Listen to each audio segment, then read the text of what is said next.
Morning everyone. First of YS Jaganmohan Reddy గారికి పుట్టినరోజు శుభాకాంక్షలు.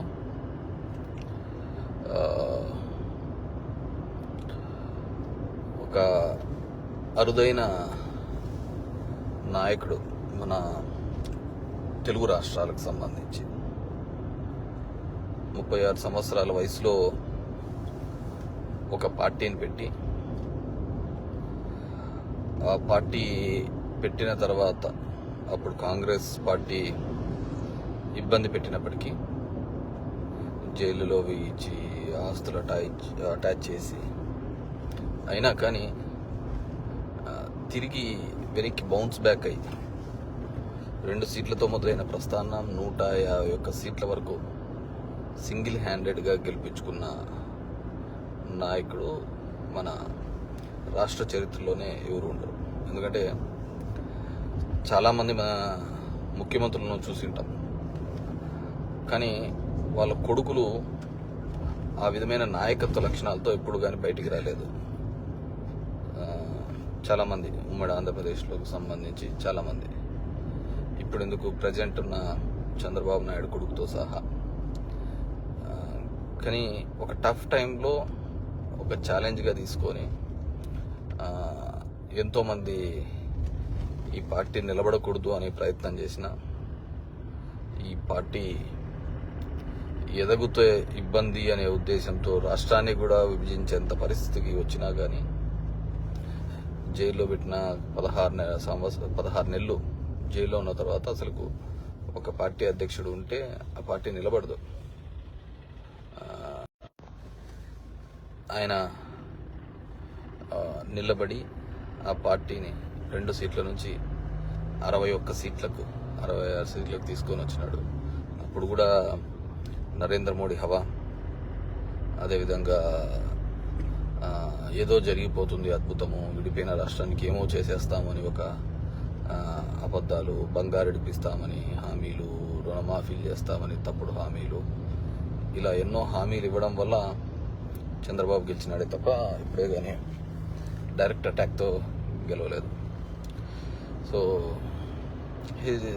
అందరూ అనుకుంటాడు ప్యాలెస్లో పెరిగాడు, ఇది పెరిగారు, కానీ faced a lot of challenges.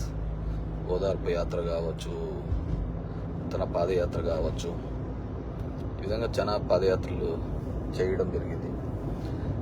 And ఆ టఫ్ టైంలో కూడా అందరికి ఒక భరోసా, నమ్మకం కలిగించిన వాడు. అసలు రాజశేఖర రెడ్డి గారు చనిపోతున్న ఏంది పరిస్థితి నుంచి ఒక బలమైన శక్తిగా ఎదగడం జరిగింది. చాలామంది ఫోర్స్ చేసిన, ఇప్పటికీ ప్రతిపక్షాలు వాళ్ళు వీళ్ళు కలిస్తేనే తప్ప 175 చోట్ల సీట్లు పెట్టుకోలేము, ఓడించలేము అనే ఒక భయంలో ఉన్న పరిస్థితి. అంటే ఇట్స్ డెఫినెట్గా ఈ రాష్ట్ర ప్రజలకు ఒక చెరగని ముద్ర. నేను అతనికి దగ్గరగా చూసిన దాంట్లో వీళ్ళ అనుభవాల్లో కావచ్చు, వీళ్ళు కావచ్చు, అతను మొదట రెస్పెక్ట్ ఇయ్యడన్నారు, తర్వాత ఇప్పుడు అవన్నీ వదిలేసి డిఫరెంట్గా అతని క్యారెక్టర్ అసాసిన్ చేయడానికి, అతని క్యారెక్టర్ని కించపరిచే విధంగా చేయడం జరిగింది. అయినా కానీ నిలదొక్కుని జస్ట్ పబ్లిక్ని నమ్ముకొని ఇంతటి పార్టీని ఎస్టాబ్లిష్ చేసి గెలిచిన వ్యక్తి వాడు. అంటే నేనేమంటానంటే అది ఎటువంటి సంబంధమైనా కానీ ఈ తెలుగు రాష్ట్రాల ప్రజలలో ఒక చెరగని ముద్ర వేసుకున్నారు. అది వైఎస్ఆర్ జగన్మోహన్ రెడ్డి గారే. ఎందుకంటే మనం అంతకుముందు కూడా చాలా మందిని చూసినాం. ఎన్టీ రామారావు కూడా సినిమాలన్నీ అయిపోయిన తర్వాత లేట్ ఏజ్లో వచ్చినాడు, తర్వాత పార్టీని నిలబెట్టుకోలేకపోయినాడు 2 సార్లు. నాదెండ్ల భాస్కర్తో కావచ్చు, తర్వాత చంద్రబాబు నాయుడుతో కావచ్చు అతను దింపించుకునే ప్రయత్నం చేసినట్టు, కానీ పార్టీని సస్టైన్ చేయలేని పరిస్థితి.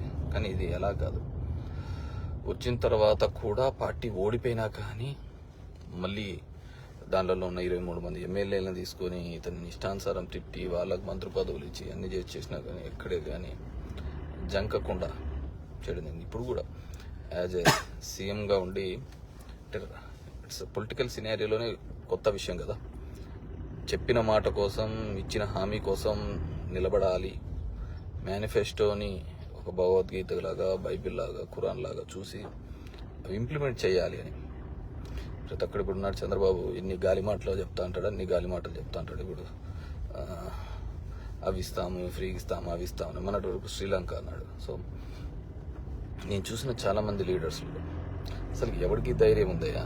మీరు జనంలోకి వెళ్ళి తిరగడ్డి, మీ పర్ఫార్మెన్స్ లేకపోతే నేను తీసేస్తాను, మీరు తిరిగే వాళ్ళు తీసేస్తాను, కానీ మిమ్మల్ని ఎక్కడో విధంగా అకామిడేట్ చేస్తాను అని చెప్పి ధైర్యం ఎవరికైనా ఉంది? మేము ఒక కౌన్సిలర్ కావచ్చు, ఒక వార్డు మెంబర్ కావచ్చు, ఇంకోరు కావచ్చు, సరిగ్గా పర్ఫామ్ చేయలేకుంటే అతనికి చెప్పలేం, అతను తీసేయలేం.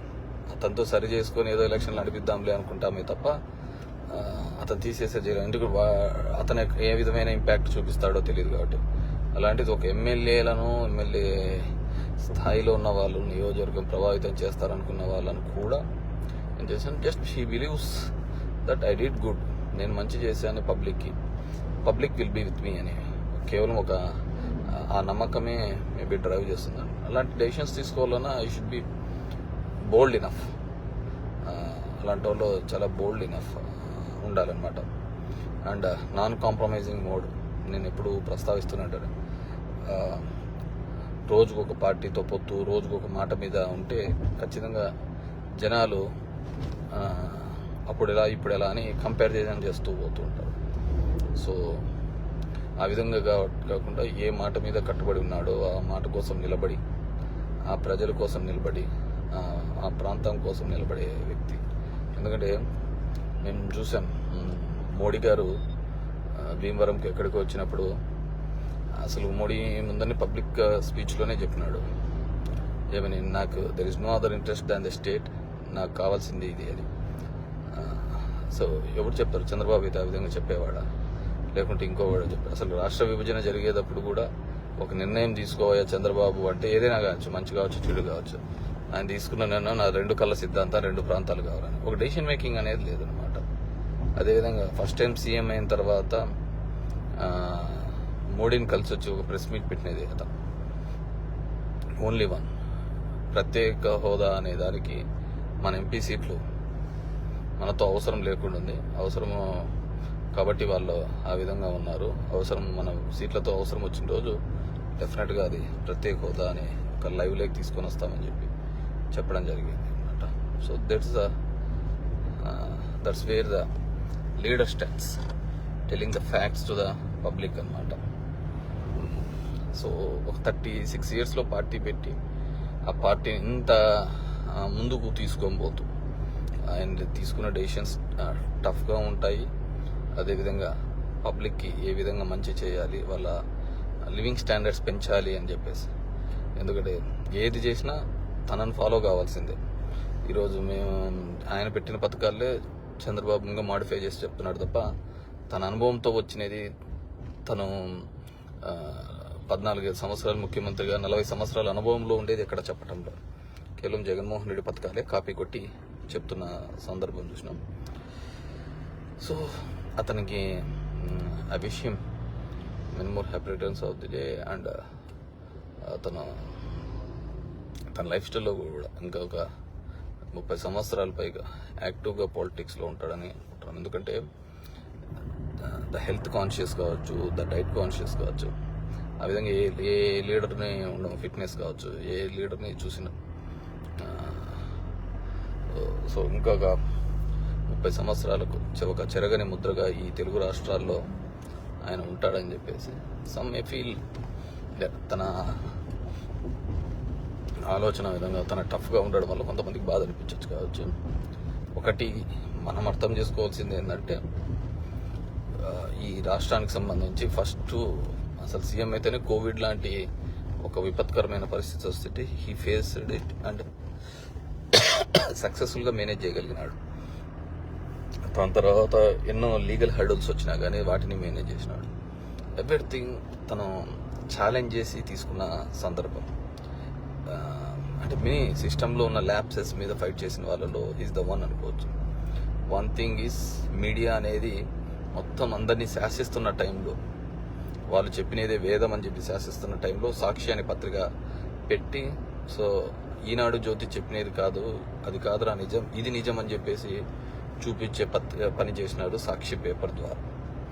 అదేవిధంగా ఎలక్ట్రోల్స్లలో ఒక ఎలక్షన్ కమిషన్ తప్పు చేస్తోంది అని చెప్పేసి బహిరంగంగా ఒక ముఖ్యమంత్రి వచ్చి నిమ్మగడ్డ రమేష్ లాంటి ఒకరు అన్బయాస్డ్గా ఉండాల్సిన వ్యక్తి బయాస్డ్గా ఒక సైడ్గా పోతున్న వ్యక్తిని పబ్లిక్కి తెలియజేసినాడు. సో అంత ముందు వరకు వాళ్ళ గురించి మాట్లాడాలంటే భయపడేవాళ్ళు. సో వాళ్ళు ఇలా తప్పులు జరుగుతున్నాయి, ఇలా లోపల కుతంత్రాలు చేస్తున్నాడని చెప్పి తెలియజేసిన వ్యక్తి. అండ్ జ్యుడిషియరీలో ఉన్న ల్యాప్సెస్ వేలెత్తి చూపించినాడు. ఇలా జరుగుతుంది, ఇలా కుమ్మక్కే జరుగుతున్నాయి అని చెప్పి. దాని తర్వాత దాని మీద ఏం జరిగింది ఏందనేది తర్వాత. సో ఒక సిస్టంలో ఉన్న విషయాలని నిర్మోహమాటంగా లేవనెత్తి దానివల్ల అతనికి నష్టం జరుగుతుంది, భవిష్యత్తులో అతన్ని ఓరియంటెడ్గా ఉంటాడని తెలిసినా కానీ he went on with that. So దాని మీద వెళ్ళాడు. తన నమ్మిన సిద్ధాంతం కోసమే అసలు పార్టీ పెట్టినది ఏంది, కేవలం చెప్పిన మాట కోసం అనే కదా పార్టీ పెట్టినది. లేదంటే కాంగ్రెస్లో ఉంటే he will be having more comforts. So ఆ రోజు కూడా తెలంగాణ మోజు మీద ఏం కాంగ్రెస్ ఏమీ లేదు. ఎలాగో ఇక్కడ పార్టీ నాశనం అవుతుంది. సో జగన్మోహన్ రెడ్డి ఒక చోటికన్నా కన్ఫర్మ్ చేద్దాము, ఆంధ్రాకి కన్ఫర్మ్ చేద్దామనే ఉద్దేశంతోనే వాళ్ళు పార్టీ పెట్టడం జరిగింది. అది ఎప్పుడు రాష్ట్ర చరిత్రలో ఎక్కడా ఉండదు అనమాట. అది చంద్రబాబు నాయుడు అంటే లోపాయకార ఒప్పందం. అండ్ ఇప్పుడు కూడా చూసినాం, చంద్రబాబు ఒకసారి టీడీపీ, ఒకసారి బీజేపీ, ఒకసారి జనసేన, ఒకసారి కమ్యూనిస్టులు. కానీ హీఈస్ ద వన్ జగన్మోహన్ రెడ్డిలో అప్రిషియేట్ చేయాల్సింది. ఎప్పుడు పొత్తులతో పోలే, పొత్తులు వద్దనే వద్దంటాడు. మేము ఎన్నోసార్లు మాట్లాడినప్పుడు కూడా ఆయన చెప్పినది ఒకటే మాట్లాడితే, పార్టీ కోసం కష్టపడిన వాళ్ళు ఉంటారు, ఆడ పొత్తుల వల్ల మనము టికెట్ ఇవ్వడం చూస్తే ఆడ పార్టీ అనేది రూట్ లెవెల్లోంచి వెళ్ళిపోతుంది, మళ్ళీ ఇంకోరు ఎస్టాబ్లిష్ కావడం, ఆడ పోవడం జరుగుతుంది. So let it win or lose, ఖచ్చితంగా పార్టీ అనేది పోటీ చేసి తీరాలా అనేది. ఎందుకంటే ఆడ చాలా మంది పోటీలు చేసి ఉంటారు, చాలా విధాలుగా ఉంటారు. సో దాన్ని దృష్టిలో పెట్టుకొని ఆయన ఆ విధంగా చెప్పడం జరిగింది. So I wish many more success. And ఒకటి, ఆయన ఎన్నుకున్న ఫామ్లో వెల్ఫేర్, ఎందుకంటే డబ్బున్న దగ్గర నుంచి తీసుకొని పేదవాళ్ళకి ఇవ్వాలి అనేది ఒక కాన్సెప్ట్. ఆ కాన్సెప్ట్ సక్సెస్ఫుల్గా రన్ అవుతుంది. చాలామంది అంటుంటారు దానివల్ల ఇది అని. If at all Jagan fails in that, డబ్బులు ఇచ్చేది సంక్షేమ పథకాల్లో ఫెయిల్ అయితే, రేపొద్దున ఏ రాజకీయ నాయకుడు కూడా పేదల గురించి ఆలోచించడు. So he believes in them. ఈ పబ్లిక్ అనే పేద మధ్యతరగతి కుటుంబాలు నమ్ముతున్నాడు కాబట్టి ఆయన ఇన్ని కార్యక్రమాలు చేస్తున్నాడు. So I wish all the best. Thank you very much.